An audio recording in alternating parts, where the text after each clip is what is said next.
of E4 Insurance Services, welcoming you to the Brew, building relationships every week. Thanks for tuning in today. For those of you joining the Brewcast for the first time, we like to start by celebrating today's National Day for July 28th. Today is National Water Park Day. Each summer, droves of people pack up their families and head out to the water parks to be thrilled by staying cool. Impressively, the Wisconsin Dells is the water park capital of the world. However, the largest indoor park in America is currently Kalahari Resorts, located in the Pocono Mountains of Pennsylvania.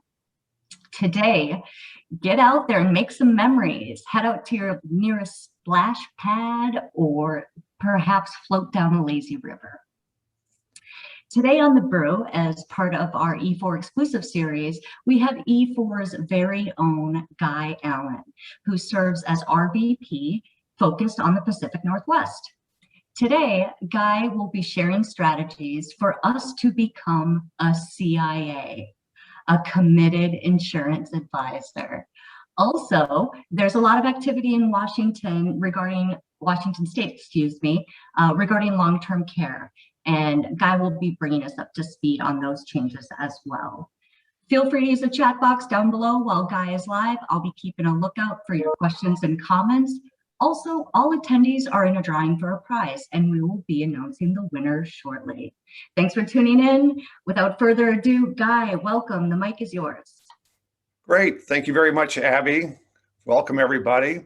So I am just going to share some basic insights that as I use and work with my advisors. So and then we're also going to talk about the Washington State CARES Act and kind of just how I see opportunities outside of the state of Washington for advisors and folks that are working in that space outside the state of Washington.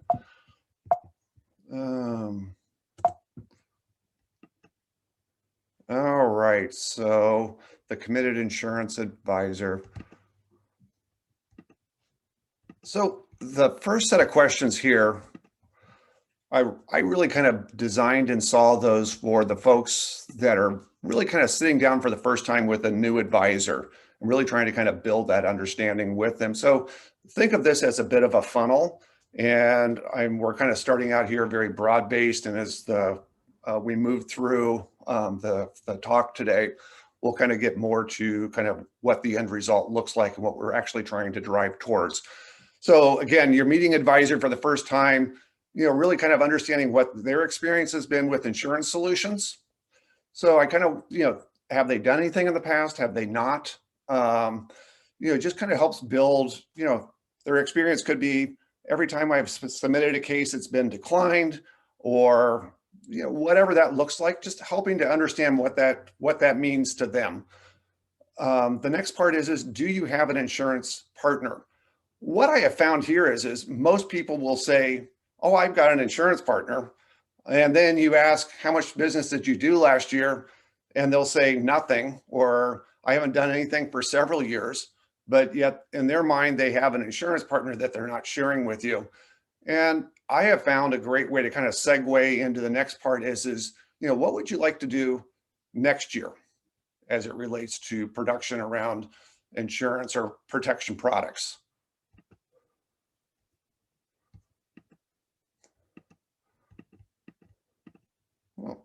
Uh-oh. All right. So this one I put together with kind of keeping in mind advisors that I have more of a working relationship with, but we're not hitting what I would say the activity or the production that either they would like to hit or I think that they're capable of doing. So these are just kind of questions to build some conversation. So, how do you see things changing within your practice coming out of COVID?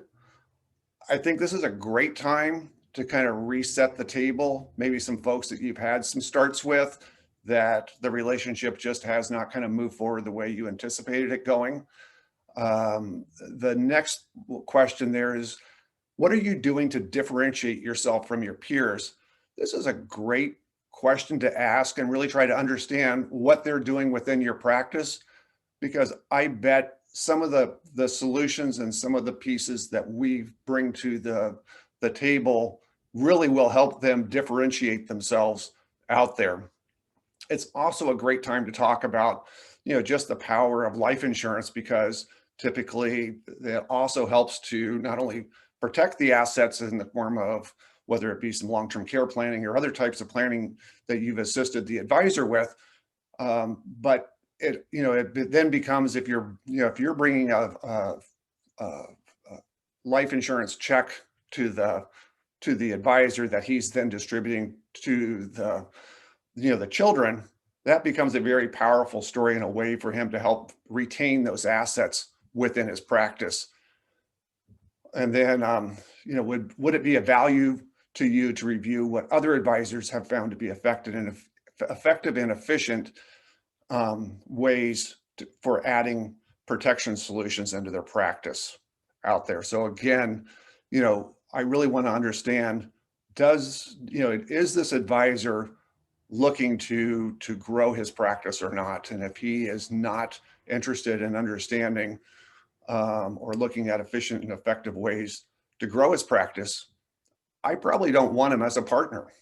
And that really is kind of one of those deselect kind of questions that I'm using in my conversation with advisors. So again, I think the challenge really is not that the advisor doesn't understand that they don't, that life insurance, or that they don't need to be doing life insurance, or somehow that's not an important part of their practice.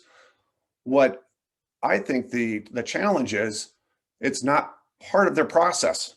And what we can do is try to help find ways to make it obvious, make it part of their process, so that they are able to incorporate the life insurance protection products going forward.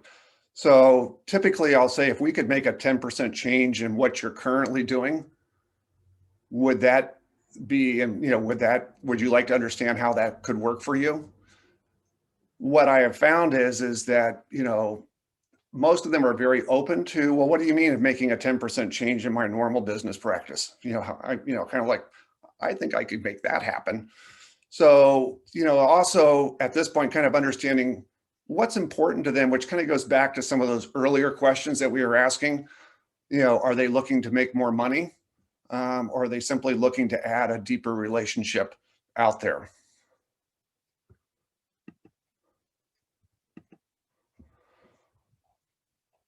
So again, most advisors understand they should be using these protection products, and then discussing when they can add, when they should be adding the protection part of the conversation into the meeting. And what I have found in this area is that a lot of times, if they can get their assistant asking when they're making, typically most advisors have their assistants making a call, either several weeks in advance to a couple days ahead of time, just confirming the meeting, asking for any updated statements, asking that assistant, or having that assistant ask for any life or annuity statements, is a great way to kind of start getting that information inside and in front of the advisor.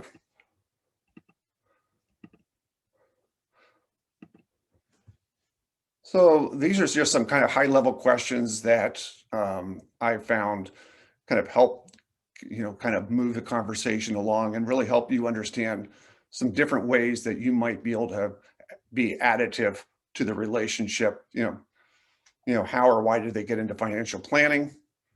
How much insurance business did you do last year? Again, kind of, that was an earlier one, but if that one didn't come up, it's a great time to kind of better dig into that. And then what would be a meaningful amount of business or protection business this coming year? And really, I try to get a number. I'd like to do, 15 life cases, or I'd like to do $100,000 of target premium, and then help them understand what that means and the time involved with that. Most advisors are kind of blown away with what they can make out there.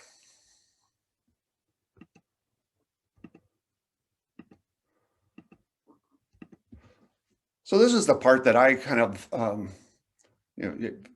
I only have a certain amount of time within the week to engage with advisors. And, I have part of my practice is I set up 30-minute windows to work with advisors. I try to do that on a weekly basis for those that are really committed to the process. For some folks, it's, monthly, quarterly. But really where I'm trying to do is, and what I have space for is about 30 advisors that I can work with on a weekly basis for a 30-minute call. I break that call out into two parts. The first part is we talk about what we already have moving and in play. The second part is looking forward for either upcoming meetings that they have in place, or in some cases we'll use their own systems to help look for clients where opportunities might be. Sometimes it's, let's take a look to see which clients are sitting on a large amounts of cash. Let's look for advisors that have annuities that they're not currently using, that we can do kind of an annuity maximization strategy with. Which clients they have IRAs that they're just simply putting the money from that IRA into a savings account, and can we help leverage that into something better? Monday, the best days are the middle of the week, not Mondays or Fridays.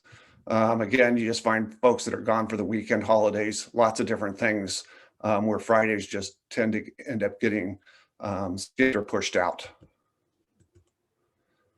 So this I kind of already talked about, again, kind of 10 minutes on review, 15 minutes spent on discovery, and then the last few minutes of the meeting is kind of on next steps, what each of us are going to commit to doing in the coming week.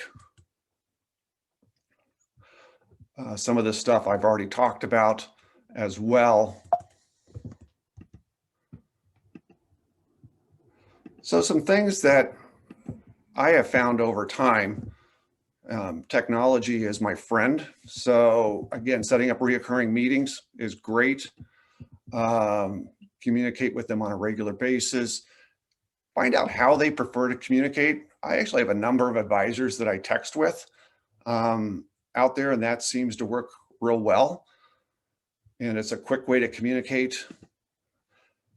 Something I just added into my signature line, it's a calendar app that allows the advisor or his assistant to see exactly what's going on live time in my calendar. It's really come in handy for the next part of what I'm going to be talking about, which is the Washington State piece, because I'm getting even more and more meetings going on, and now you're trying to coordinate 3 calendars, and this is just a great way. But at any rate, people are able to go in and see when I'm available. I can block times off real easily inside this app. And I think it's just a great tool that helps make it easier for the advisor. So the next part is the Washington State Long-Term Care CARES Act out there. And the piece that I would say is I think it's important for advisors across this country to be kind of paying attention to what's happening here. And there's 2 things that I would say to folks that are outside the state of Washington. One is look to see, do you have any clients that are living in the state of Washington? So they may be retired, but I would bet if they're in the state of Washington and they're retired, they're probably there because they have kids in the area. Again, it can become a great place, a great time to educate that client about this, even though they may not be impacted by the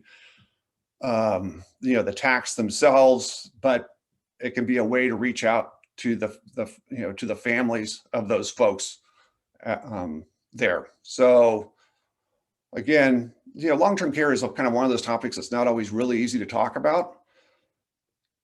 The pieces that are important to understand with the state of Washington is that this benefit only provides currently $36,500 worth of kind of protection of money for the client. Here's the piece to watch. There's about 17 states out there that have got some type of active legislation that's being worked on that's very similar to the state of Washington. So you got California, Illinois, Michigan, and Minnesota coming. So a lot of that's right in the heart of where E4 has a lot of advisors. I think it's important to kind of understand who's not eligible for benefits. So, individuals under the age of 18, individuals who are permanently retired. So, again, this is based off W-2 income. Individuals who have not vested in the program. This is a big one. And we'll kind of be talking about this a little bit more in depth as we move along. And then individuals not living in the state of Washington when the long-term care event occurs, even if vested. So if you move out of the state for more than 5 years, you basically lose your eligibility within the program. So who kind of wins in this situation? And in my opinion, kind of not the state of Washington. If somebody has underlying health conditions, they couldn't qualify for traditional types of long-term care protection. This provides them at least some coverage. The dollars are not significant, and especially if they're not making a lot of income. So if folks that are making less than about $70,000 a year, this probably is not something that's going to make a lot of sense for them. So how it works is if you're a W-2 employee in the state of Washington, you're going to pay 58 cents per every $100 of income. Some ways that some other pieces within the legislation you got to keep in mind. One is you got to have worked 500 hours per year and have paid the tax for either 3 out of the last 6 years or a total of 10 years with 5 years uninterrupted. There's a lot of wiggle room and a lot of ways that people can fall out of eligibility is what this says to me. Once eligible, you only have $36,500 worth of benefits. And the state, the way the law is written, there will be some annual inflation, and it will be no greater than the Washington State Consumer Price Index. And if you think about this thing only being 0.58% or 58 cents per $100, this tax will be becoming more expensive out there as it moves forward. So the long-term care benefits only available for residents in the state of Washington once eligible and are not transferable. Residents that move out of the state for more than 5 years, they forfeit their benefits and premiums, and there is no cap on that 0.58%. So think of Social Security and some other taxes, out there that are maybe similar in concept. Social Security does have a cap to it. So again, if you're making $100,000, it's $580 a year, $500,000, $2,900. And then if you're making $1 million, $5,800 a year. The piece that I kind of talk with advisors about is we're trying to do something meaningful for them, and also look at whatever their income is and say, you're going to be paying that in tax. So that kind of becomes your down payment or the first part of what you're going to need to be paying to get meaningful coverage in place.